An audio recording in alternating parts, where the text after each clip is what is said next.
Hello students, this is the third revision video lesson on circle, and in this revision class you would be coming across some mixed bag questions from circle as well as coordinate geometry.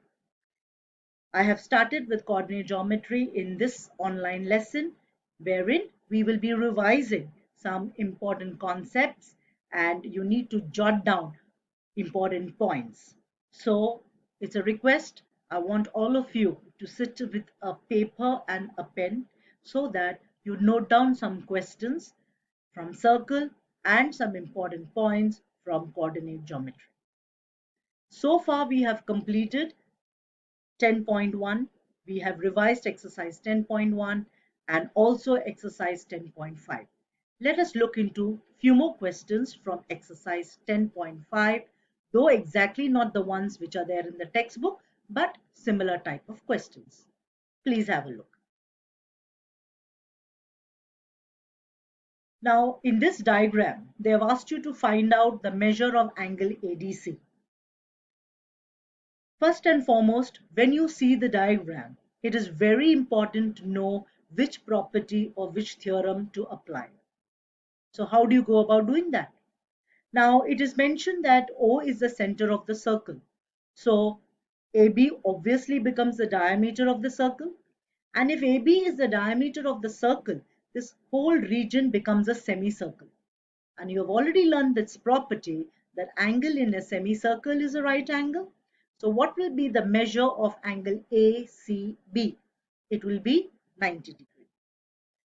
And if angle ACB is 90 degree, would you be able to calculate this angle? 90 minus 40 is equal to 50. Of course, it is not required, but I have just shown you how to find out this angle BCD. Now, in this triangle ACB, angle CAB is 30 degree, angle C is 90 degree. Then how do you find out the measure of this angle CBA? When you calculate, you get angle CBA as 60 degree because you have used the property, the angle sum property of a triangle. Now, after having calculated the measure of angle B, what is the next step? You need to find out this angle ADC. So now it is important to decide which chord to take. Now, in the diagram, there are so many chords. You have chord AD, there is chord AC, chord AB, chord CB, chord CD. Which chord will you take? Since you need to calculate the measure of this angle and the measure of this angle is given, these two angles, don't they lie in the same segment of a circle if I take chord AC? And I have shown this with lines out here. It's just to draw your attention to this chord. So take chord AC, starting point A, ending point C. Do you get angles in the same segment of a circle? Yes. How? A to D and from D to C, I get one angle when I join them. Similarly, C to B and from B to A, when I join, I get another angle, that is B. So these two angles are angles in the same segment of a circle. And so if B is 60 degree, what will be the measure of angle ADC? It will be 60 degree because of the property angle in the same segment of a circle are equal. So students, for applying this property, for using this property, it is very important that you know which chord to take. Okay, so that you have to decide because a diagram could have many chords.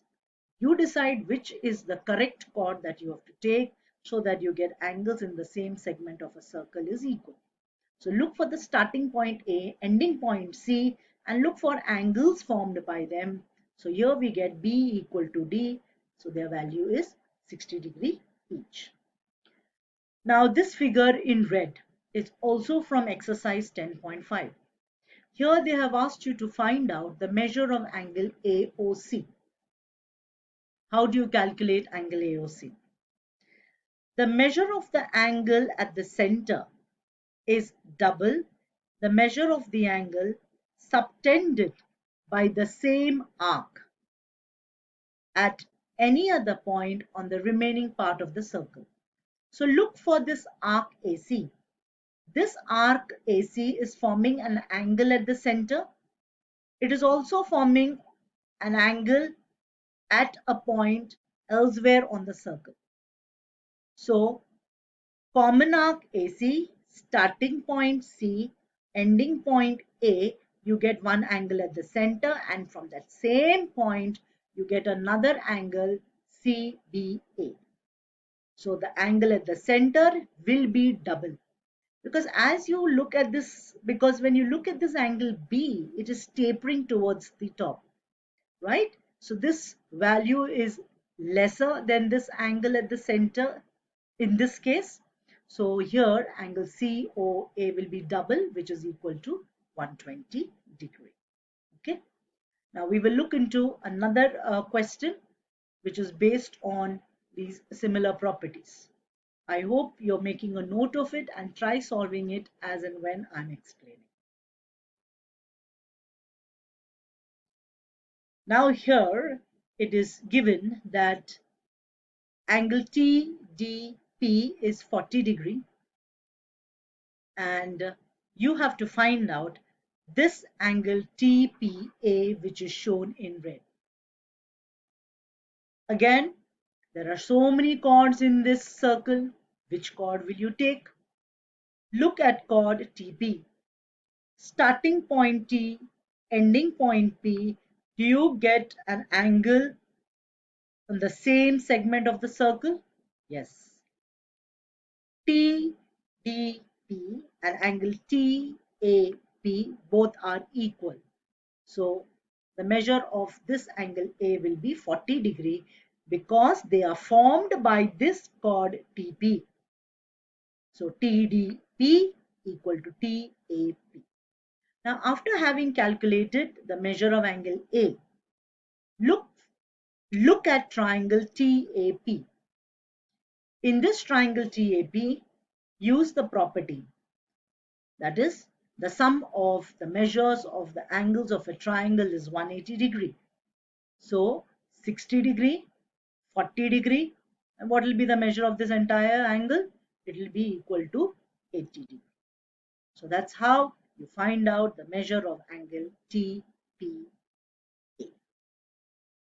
So students, with this, we end the chapter on circle. I have given you all a few questions as revision. Please go through them once again. Now we will start with coordinate geometry.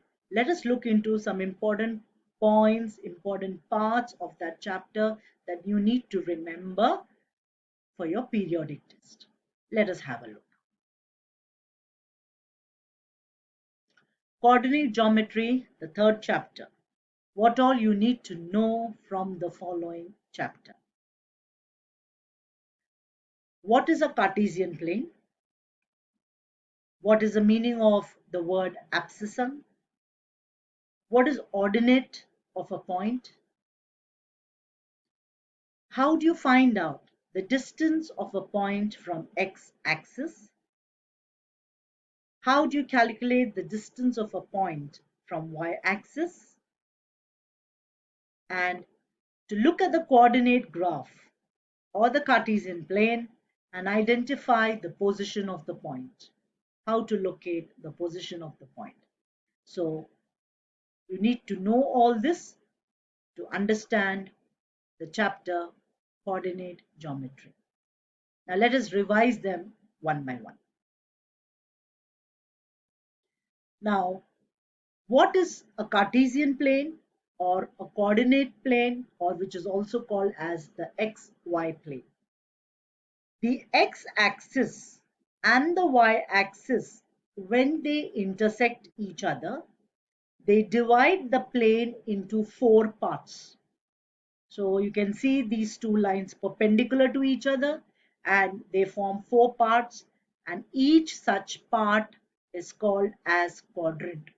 So you have the first quadrant, and this is the order in which you go. Okay, so you start off here, the first quadrant, then you move to the second quadrant, third quadrant, and the fourth quadrant. So the point of intersection of the axis is called the origin, and the coordinates of the origin are 0, 0. So here, this point is called as the origin. And the x coordinate and the y coordinate of the point on the origin is always 0, 0. So this is what you need to remember, that when the two axes they intersect each other, the entire plane is divided into four parts and each part is called as the quadrant. Now, what kind of points lie on each of the quadrants? Now, this is the first quadrant. If you look at the first quadrant, on the x-axis, on the right side of the x-axis, which is like a number line system, you notice that you have all positive points. Above this 0, that is on the y-axis, you have all positive numbers. So if I were to plot a point on this quadrant, you will notice that the x coordinate and the y coordinate both will be positive, because this is also positive and this is also positive. Now let us look at the second quadrant. So this is the second quadrant. Now in the second quadrant, you always remember this. Be it any quadrant, you always write the x coordinate first. So if you look at all the points on the x-axis, on the left side, they are all negative numbers. So obviously the x coordinate will be negative. And on the y-axis, you have all positive numbers. So y coordinate is going to be positive. Then you move to the third quadrant. This is the third quadrant. The points on the x-axis are all negative and all these numbers are also negative. So the x coordinate is negative and the y coordinate is also negative. And then you have the fourth quadrant. In the fourth quadrant, these numbers which are lying on the x-axis are all positive. And the numbers which are lying on the y-axis below 0 are negative. So you put a negative sign. So students, you need to remember this, that in the first quadrant, both are positive. Second quadrant, negative and positive. Third quadrant, both negative. And fourth quadrant, plus and minus. So they all depend upon these numbers which are written on the axis. And this will never change. This whole figure is the Cartesian plane and the quadrants on this plane. Now, what is the meaning of the term abscissa and ordinate? Now, if I tell you that the coordinates of point M is 2, 5, 2 stands for the x coordinate or abscissa, and 5 is the y coordinate or the ordinate. The other term for x-axis is abscissa, the other term for x coordinate is abscissa, and the other term for ordinate is y coordinate. So please go through this point also. Now, this is finding out the distance of a point on the Cartesian plane. Now I have plotted one point P. It is lying in the first quadrant. The coordinate of this P is 5, 4. And why would it be 5, 4? Because you write the x coordinate first and then the y coordinate. So 5. So this is 5 on the x axis. And then on the y axis it is 4. So it is 5, 4. Now if the point is here, M, what will be the coordinate of this M? First you will write the x coordinate. So x coordinate is this. So how do you find out the x coordinate? So first it is -3 and then it is 6. So this is how you locate the position of M. Now if you need to locate the position of Q, it is -3 and -2. So this is how you go about locating the position of that point and writing out the coordinates of that point.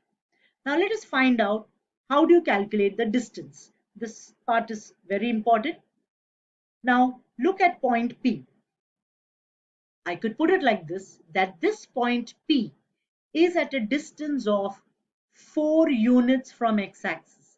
How does it become 4 units from x-axis? So when you're saying from x-axis, look at x-axis.